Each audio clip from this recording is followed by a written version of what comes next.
Hello, my name is Harry Tambotco. We're back. We've got Mark Tieng with us. We have Build Your Dreams. That stands for BYD. We've got the hybrid and we've got the electric cars. In the segment before this, we were talking about the participation, or how do you say it, awareness towards Mother Earth in trying to improve now, not talk about it, but how we can improve our lives and Mother Earth. Mark, let's talk about the BYD brand that you own now and you operate. Maybe, Andy, we can show the picture or the photo of the different BYD automobiles that Mark has already in the country. You can tell us more about the features. Kasi actually, ang ganda ng video, ang ganda ng overall look design. This is an SUV. Yes. This can sit, but 5-seater lang yan. This is 7. 7-seater din, oh my gosh. Yes. It's very slick. Tsaka mataas ang clearance. Yes. And yet, how big an engine can you say? Kasi di ba pag gasoline, 6-cylinder, 8-cylinder. What do you classify this? So this has a 2-liter turbo engine. Wow, 2-liter. And it has a Laki, 2.0. 2 electric motors, one at the front, one at the back. So actually, it's 4-wheel, all-time electric. One in front, one in the back. Ito ang magic dyan. That car on electric mode Yes. is already 300 horsepower. As it is. That's strong. That's strong. But it has a super power mode. It will run the 300 horsepower electric motor and the 2-liter turbo engine together. Sabay. 500 horsepower. My gosh. That will accelerate 0 to 100 in less than 5 seconds. Wow. And you have all the new options that come with all the new cars today. Keyless entry, safety, 5-star crash rating, 6 airbags, panoramic sunroof, leather, diba? Leather pa. 9 speakers, 10-inch Android screen. It's the works. My gosh. The works yan, the works. Can the viewers, those who are interested, how do they order from you? They can drop by our showroom. Where is your showroom? At Mandaluyong. Mandaluyong. We are at Shaw Boulevard. Okay, Shaw Boulevard is easy. So if you're going EDSA North, you turn left. EDSA North, you turn left. You turn left. Yes. And Near vice Wakwak. versa. Near Wakwak. Yes. May malaking BYD doon. Yes, Or yes. it's in the internet. Yes, it's also in the internet. Or go to Waze and go to BYD Mandaluyong, Yes. and it'll bring you there. Yes. You have showcased the cars. So nangyayari ngayon, pumipila na pala, people are queuing up. Yes. What are the different models you're bringing in? Just this one? So 2018, we are going to bring in this, or we are bringing in this 7-seater plug-in hybrid. So by the way, you can charge it on any 220-volt outlet. This regular, one. yeah, this one. So, But yung mga ibang electric, you cannot just charge in a regular plug? You can, but for example, the pure electric models, for you to be able to charge on a 220, parang total hours you need is 20 hours. 20 hours to charge? So you have to organize your charging time method, so you can install this type of charger here or this type of charger here. So at home, maybe you can charge for 10 hours using the faster charger. Right. And then at the office or the charging network, you can use the bigger chargers to charge it for 2 hours. So parang telepono nyo, you can buy the fast charger adapter, parang ganon. Yes. Pero malaki yun, maliit. Maliit lang. Maliit Ang fast charger is? the fast charger looks like maybe, what would be? Parang sa telepono lang yan, ano? Yung mga cellphone. Maybe like a phone booth. Ganon, yung phone booth. Ganon yung so mga ganon? Yes. You just carry, hindi naman masyado No, it has mabigat. to be physically installed. It's installed in the car. No. At a parking lot. You can't buy one and keep it in your car. You can. That's the slow chargers, the small ones. Yun itsura niya parang adapter lang. Adapter. Small, But in the very, very future, small. they will probably build it in also. Is it possible they build it in? That's what they call the onboard charger. Onboard charger. Yun na yun. Yun na yun. It's actually a small charger. You can put it in a small bag. Right. And you can plug it in any 220-volt outlet. My gosh. So it's got all the features, all the options, all the luxury options of the modern cars today. Yes. Kasi the Super design quiet pa. Super quiet. Tsaka it's very slick eh. Paano yung air condition niya? Kaya? Kaya? Yes. Hindi nahihirapan? Yes. So, yun nga yung maganda about it. When you're in traffic, Right. as in, it's complete silence. Ang naririnig mo na lang yung buga ng aircon. Ganun na lang. Yes, exactly. Tapos walang vibrations, so hindi ka napapagod. Affordability. Who can afford that? Right now, it's not for everyone yet. This SUV will cost you more than 3 million. So it's a small BMW or a small Benz yes. or a high-end Camry, parang ganon. Yes, yes. So yun ang labanan mo. Yes. So kesa bumili ka ng Camry, mga 2 million yun, ano? Konti pa, kaya mo na ito. Parang ganon. So that's the first market range. Yes. But you were telling me before the show, you're bringing in a people's car, right? Yeah, so Tell us about that's yeah. exciting. Yeah, Next, it is. So we already have we already have planned product launches for the next 3 years. Right. One of them is a sedan, a pure electric sedan, City drive. City drive. That this product will cater mostly for electric taxis. So we Okay. want to be part of the shift Yeah. to change our public transportation also in taxis naman to electric cars. Kasi the evolution, yun ang may volume eh. Yes. And then, perfect yun kasi 400 kilometers electric range, you drive it every day, walang emissions, ang laki ng masasave ng environment. Diba? But the car itself, when it's made, it's still made like an automobile. Meron pa mga axle yan. Yes. Walang transmission. Wala na. Wala na They kasi call- electric Yeah, eh. so ang electric cars, they have basically a battery, an inverter, a Yes. controller, and an AC motor. So imagine the whole engine, which normally has 4,000 moving parts, Yes, becomes one. AC motor lang siya, one moving part, which is the magnet inside. Yeah, yeah. So, yung reliability niya is much, much more than an engine. Kasi gasoline engine, one part of that Oh, lahat 4,000, gugulo lahat eh. mawala na yung time. Reliability, durability. The batteries of BYD are rated, it's called lithium iron phosphate. These are the Iron safest of its kind. Hindi nag-overheat. Even no? if you puncture, even Oh, if you okay. shake, even if nahulog, it is completely safe. Also, the BYD batteries are rated for 4,000 cycles. So imagine you charge one day, every day, 365 days in a year, 4,000 means 10 years.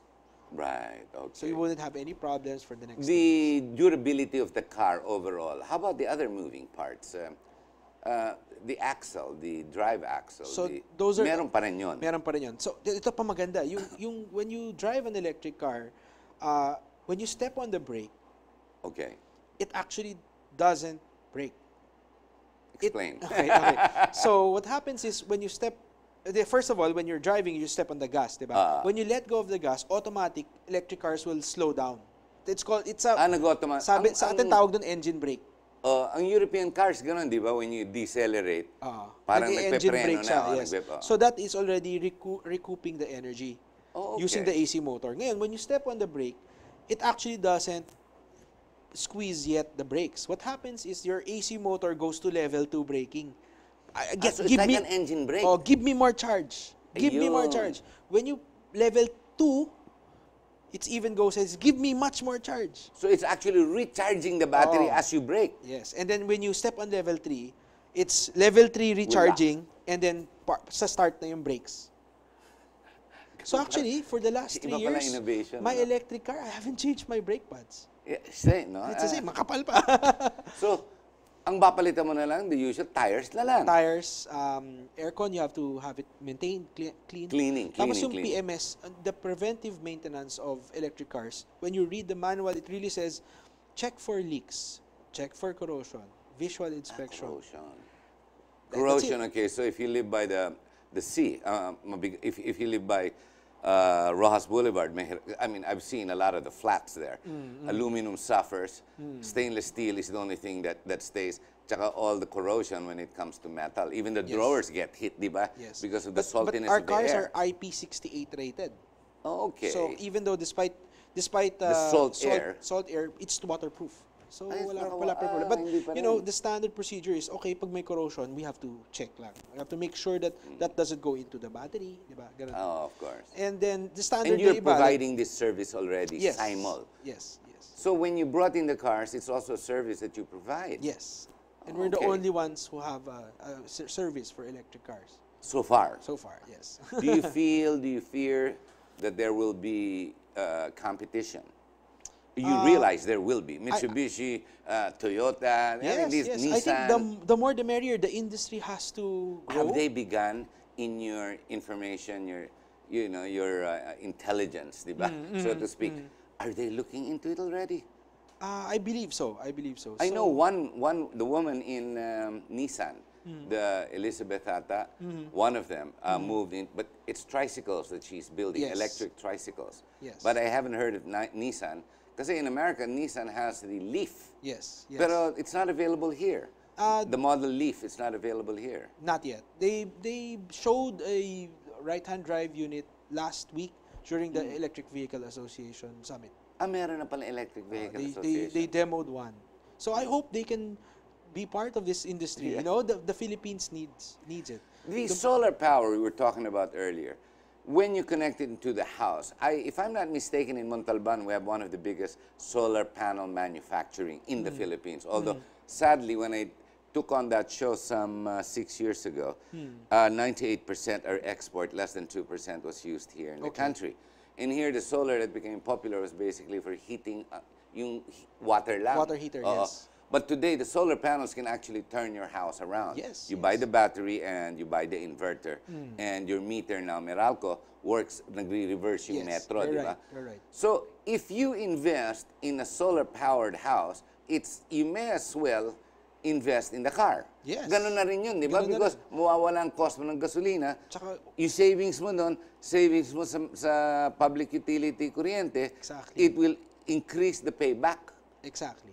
Ano, it makes sense, ano? Kesa 8 years, kumbaga ang concept ko nun 8 years, baka 4 na lang or even 3. You're saying it's even less. Yes. Wow. You're right. Yeah. I wonder if you can brand all of that in one. Hindi, no? Separate. Pwede rin, actually. Pwede rin, ano? Pwede rin. How far are you going to take BYD and the electric rating? Are you going to go into the stations or you have to go in partnership with them? Will you build your own electric charge stations? Actually, 'Cause obviously, it's not very big. That's a very good question. Kami, our mindset is like this. I think from our perspective, we are a car manufacturer, we are a Yes. car dealer, and a car Yes. service. Correct. We need to make sure that, people who purchase their BYDs, Use service. we need to make sure that our commitment is theirs. Kailangan namin servicean yun. Correct. So, I believe in focus. So, if we have to put up a charging station, maybe we will spread ourselves too thinly.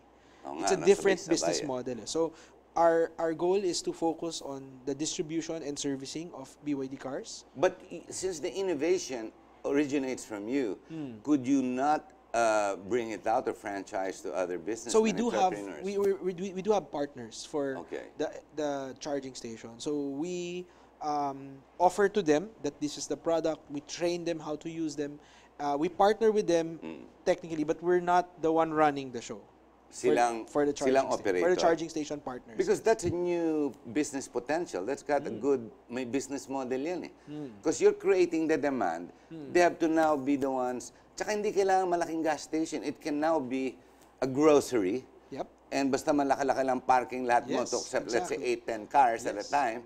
Parada kayo, we put it up, we plug it in. Yes. Di ba? And then, let's say 2 hours, watch a movie inside. Exactly. Di ba? Exactly. Watch, Exactly. mag-Netflix ka muna sa loob. Di ba parang gano'n? Tama. It can be, right? Or mag-grocery ka. Oo nga, no? Mag-grocery ka. It takes you about an hour anyway. Oo. Go do what you need. Also, actually, my guy, I just realized that. Even the infrastructure, it can be already in the supermarkets. Yes. Kasi Any ando parking doon lot. na eh. Parking lot lang ang kailangan. Ang parking lot doon na. So, but if you have to waste 1 or 2 hours, you might as well be in an area that already has a business model that kills that time. Is that correct? Parang Yes, ganon. coffee shops, Oo nga. grocery, malls, Movies. Sabay pa tayo. Movies, na pwede, no? Movies, yes. So, iba talaga ang, oh my gosh, this is really a So disruptor. it's really a lifestyle change. It's Alam mo, ito lifestyle. pa, I've been using an electric car for the last 3 years. Na-realize ko, I have never went out of my way to go gas. Di ba sometimes when you're rushing, kailangan ko Hassle. magpagas. Maybe Takes another another 5-10 15, minutes. yeah. You're gonna wait, you're gonna turn off the engine, init-init, di ba? Correct. I realized I've never had that experience anymore because when I get home, I just need to charge it. So it's charging while I'm doing something else. It's not anymore a time that you need to go and Go then out of have your it. way. Yes, ang laking benefit nun. Hindi na tedious. Hindi na tedious. Hindi That's na actually tedious. yung dito lately, di ba, the gas prices have gone up Yeah, tremendously. and it will continue. People were talking about it. Yes, and yes. I didn't realize there was no change in my lifestyle. It's the same. My cost is the same. And people were talking about it, and I didn't even know that gas were already going up. Mark, before we end the show, I'd like to show again that video that we started in. But before we do that, what would your message be to our viewer? Exit message in this camera. Yeah. I invite everyone to test drive a electric car. I think it's really a class of its own. You have to try it. Zero emissions, zero noise, zero vibrations, instant power. If you drive it, ayaw mo na mag-gasoline. Financing available? Yes, yes. Pwede pa rin. Yes. Ayan na po. That's got everything. Okay. Pwede. At this point, we will show you the video one more time. This is about the environment. Now, the reason we're re-showing it again is I hope it grabs you. I hope it will make a difference from here on in. Because after all, this is the birth and never the end of time. But that depends on you. Because if you don't care, you might just bring the end of times. Let's watch this video.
factory, tsaka battery. I hope you've enjoyed that program. One more time, Mark King, BYD. A quick message, the address is how to get in touch with BID. Okay, so if anybody wants to come visit us, our address is 312 Shaw Boulevard, Mandaluyong City. We can also go to our website, www.byd.com.ph, or our Facebook page, BYD Philippines, or our Instagram, BYDPH. Dami talaga ng mga contact natin. Ladies and gentlemen, I hope you've enjoyed this. This is an information campaign to get us to move towards the right direction. We need to love Mother Earth. So this is not just for profit, for marketing. No. Be part of how you can improve where and how we live. In other words, I'm asking you to save your life. Now, if that don't count, let me see. I'll send you to Elon Musk and send you to Mars and never have it to come back. I hope you enjoyed the show. Maraming salamat po. Thank you. Thank you, Harry.